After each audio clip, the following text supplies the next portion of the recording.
هذه أيها الإخوة 5 وقفات قبل حلول هذا الشهر العظيم. الوقفة الأولى: إذا قدم عليك شهر رمضان فوضعت أول قدم على أعتابه، فحري بك والله أن تتذكر نعمة من الله أسداها إليك، ومنة من الله أولاها إليك. هذه النعمة أن بلغك الله شهر رمضان، هذه النعمة أن كتب الله لك الحياة إلى بلوغ هذا الشهر، وأنت في صحة وعافية وأمن وأمان.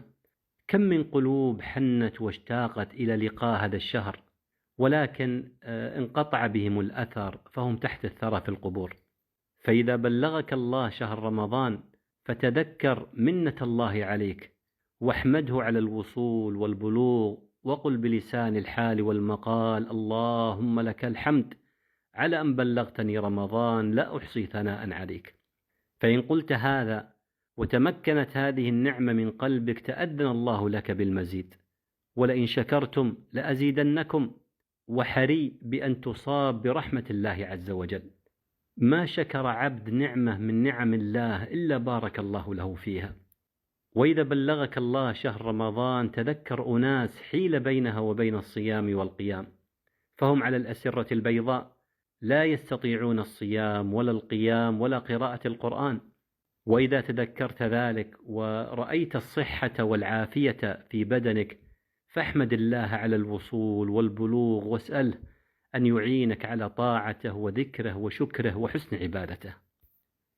الوقفة الثانية: اعقد النية على صلاح القول والعمل، وليكن ذلك أيها الإخوة من بداية هذا الشهر، أن يكون عزم بينك وبين الله على المسير إلى الله والتقرب إليه بطاعته وذكره وحسن عبادته.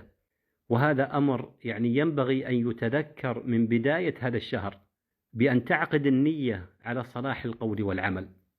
فكم من أناس أدركوا شهر رمضان وأدركوا منه يوم أو يومين، ولكن اخترمتهم المنية قبل بلوغ آخره، فأعطاهم الله الأجر كامل، لأنهم كانوا يطمعون ويطمحون في فعل المزيد من الطاعات. الوقفة الثالثة وهي وصية نبوية، فقد جاء في الصحيحين من حديث أبي هريرة رضي الله تعالى عنه أن النبي صلى الله عليه وسلم قال: إذا كان يوم صوم أحدكم فلا يرفث ولا يجهل، فإن سابه أحد أو قاتله فليقل إني صائم. فالصيام لا يقتصر على الإمساك على الطعام والشراب فحسب، لا، ولكن هناك صيام عن الإحجام عن الكلام الذي لا يرضي الله عز وجل، هناك صيام عن الأفعال التي تسخط الله عز وجل، لأن الصائم ليس لائقا به أن يرتكب لقط الكلام ورفثه. فاحفظ لسانك أيها الصائم، ولا تتفوه إلا بما يرضي الله عز وجل. الوقفة الرابعة: هذا الشهر هو شهر التوبة والإنابة والمغفرة، فقد صح عن النبي صلى الله عليه وسلم أنه قال: إن الله تعالى يبسط يده بالليل ليتوب مسيء النهار، ويبسط يده بالنهار ليتوب مسيء الليل حتى تطلع الشمس من مغربها.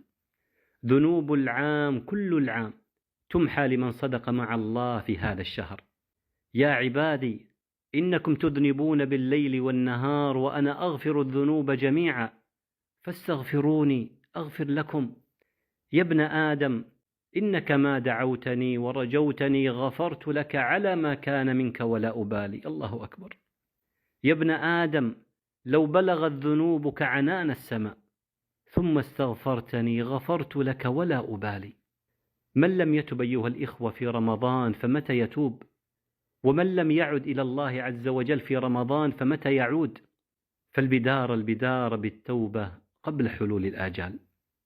الوقفة الخامسة وهي من الأمور المهمة التي ينبغي للشخص أن يفعلها قبل حلول هذا الشهر العظيم، بأن يتفقه في أحكام الصيام وما يتعلق به من شروط وآداب وسنن، وما يجب وما لا يجب إلى غير ذلك، حتى يهيئ نفسه لاستقبال هذا الشهر العظيم.